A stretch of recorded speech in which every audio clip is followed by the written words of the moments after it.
Petrol ಡೀಸೆಲ್ಗಳ ದರ ಏರಿಕೆ ಆಗ್ತಾ ಇದೆ. ಇದರ ಬೆನ್ನಲ್ಲೇ ಅಭಾವ ಕೂಡ ಕಾಡ್ತಾ ಇರುವಂಥದ್ದು. ಡೀಸೆಲ್ ಸಿಗದೆ ಅನ್ನದಾತರು ತೀವ್ರವಾಗಿ ಪರದಾಡುವಂತಹ ಪರಿಸ್ಥಿತಿ ಎದುರಾಗಿದೆ. ಒಂದು ಕಡೆ ರೇಟ್ ಹೆಚ್ಚಳ, ಮತ್ತೊಂದು ಕಡೆಗೆ ಸ್ಟಾಕ್ ಇಲ್ಲ. ಸ್ಟಾಕ್ ಕೂಡ ಕಡಿಮೆ ಆಗ್ತಾ ಇರುವಂಥದ್ದು. ಕೃಷಿ ಚಟುವಟಿಕೆಗೆ ಇಂಧನಕ್ಕಾಗಿ ಕ್ಯೂ ನಿಲ್ಲುವಂತಾಗಿದೆ ರೈತರ ಪರಿಸ್ಥಿತಿ. ಡೀಸೆಲ್ ಸಿಗಲ್ಲ ಅಂತ ಹೇಳಿ ಸುದ್ದಿ ಹರಡ್ತಾ ಇದ್ದಂತೆ ಆತಂಕಗೊಂಡಂತಹ ರೈತರು ಸರತಿಯಲ್ಲಿ ಪಾಳಿಯಲ್ಲಿ ನಿಂತ್ಕೊಂಡಿದ್ರು, ಕ್ಯೂ ಬಂದು ನಿಂತ್ಕೊಂಡಿದ್ರು.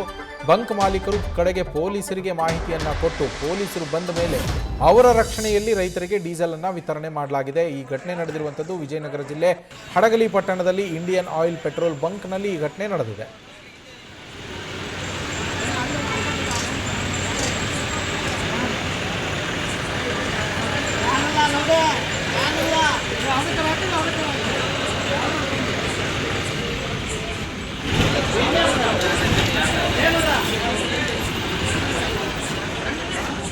Mas